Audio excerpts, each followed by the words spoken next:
What's up, everybody? It's your boy Sports PSP in the building. Hope you all enjoying your day, Monday. Want to talk about some news regarding the NFL. The Dallas Cowboys losing to the Washington Commanders 26-6. Even though it's disappointing for Washington that we are not going to be going to the playoffs and we will be watching the playoffs just like the rest of us here at home. However, if there was a silver lining, it was watching Sam Howell, the rookie quarterback who was selected in the fifth round straight out of North Carolina. I thought he played very well. He was overall very impressive as far as throwing the football and as far as running the football. He had a passing and a rushing touchdown in that game. If just let me just take the time to look at his numbers. I mean, he only completed 57.9% of his passes, but it was his first start after all.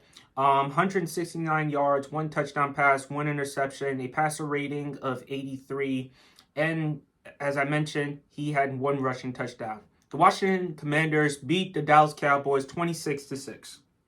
So my takeaways from the game: Dallas Cowboys are terrible.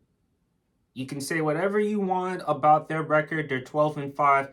They are terrible. And they're not playing that well at all. And especially their quarterback, Dak Prescott. I don't know if anyone has noticed, but Dak Prescott has led the league or leads the league in interceptions with 15 this season, and he's tied for the most pick sixes in the NFL with 3, all since week 15. So I don't know what's going on with Dak and Dallas, but they need to rectify and work on some things because they're going up against a team who they've had their number on the past 2 seasons, this year and last year. And that will be the Tampa Bay Buccaneers. And they will travel to Tampa and face the Tampa Bay Buccaneers on Monday Night Football. So what are my thoughts? Number one, Tampa's going to beat them. They're going to shred Dallas. They're going to win that game 27-17. I think Dak Prescott is going to struggle in that game. He'll probably throw an interception or 2. Tom Brady, you're not going to ask Tom Brady to play outstanding, but I think he will play well enough for the Buccaneers to win. And when I look at Dallas, it's just one and done. That's it. It's just one and done for them. So, Dallas Cowboy fans, all I'm going to be interested in hearing is after when the game is over and when they lose, what's next? What are they going to do? What changes are they going to make? Are they going to fire Mike McCarthy? Which they won't, because we all know Jerry loves himself some Mike McCarthy, because Mike McCarthy is not a leader of men. He's more of a yes man. Okay? Mike McCarthy has proven he's nothing more than a product of Brett Favre and Aaron Rodgers. That's it. That's who he is. He's just head coach alone. He doesn't call the plays on offense, and he's certainly not responsible for the defense. And as a leader, he's lousy. So that's all I'm going to say with Mike McCarthy. And after this season, what's next for the Dallas Cowboys? Where do they go from here? And are they going to keep Dan Quinn as the defensive coordinator? Because I wouldn't be surprised if Dan Quinn left and found somewhere else to be a head coach. So how does Dallas respond after losing to the Tampa Bay Buccaneers, which it will happen, even though it's too premature?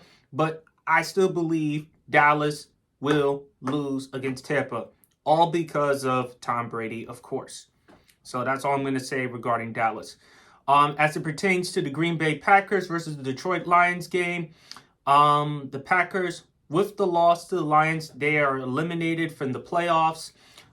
It was interesting to see Jamal Williams, the running back of the Detroit Lions, and Aaron Rodgers after the game.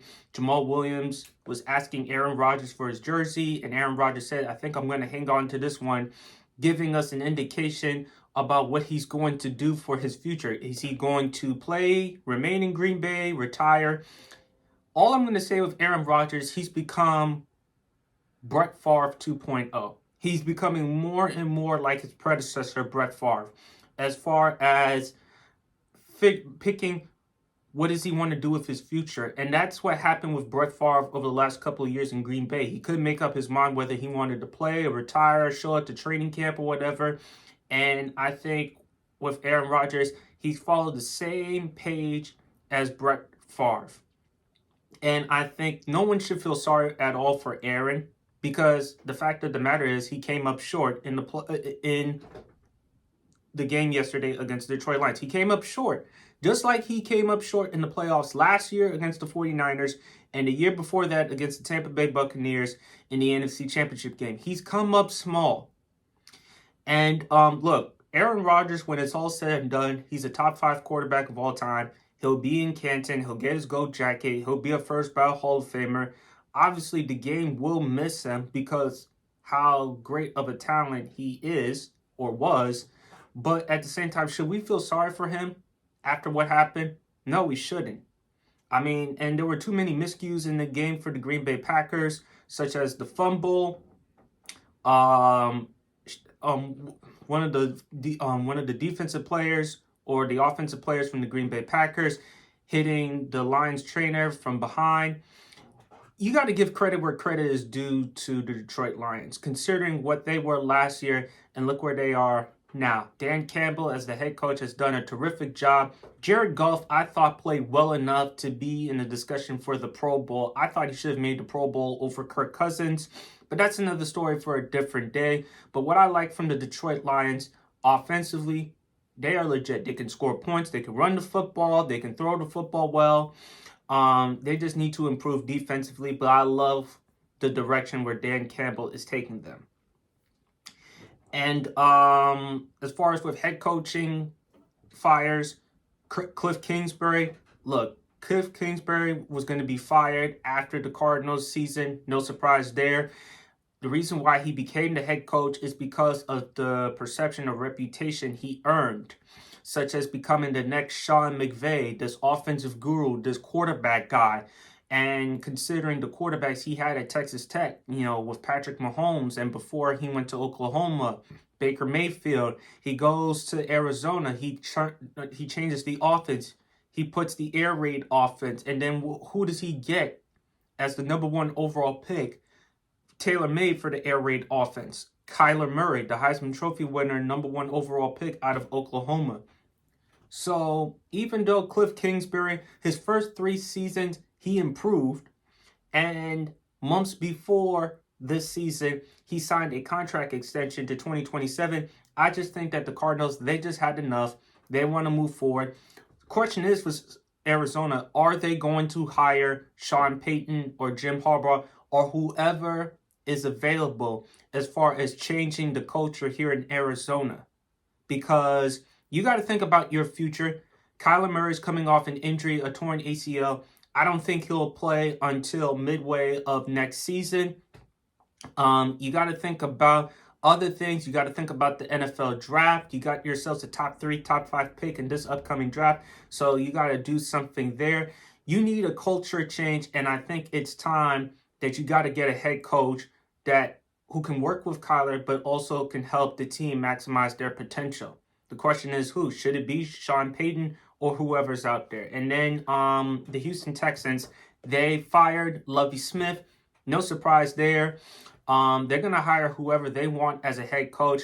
And before they hired Lovie Smith last season, they wanted to actually take a shot at Josh McCown, who was in high school. As this is what Stephen A. Smith alluded to on First Take.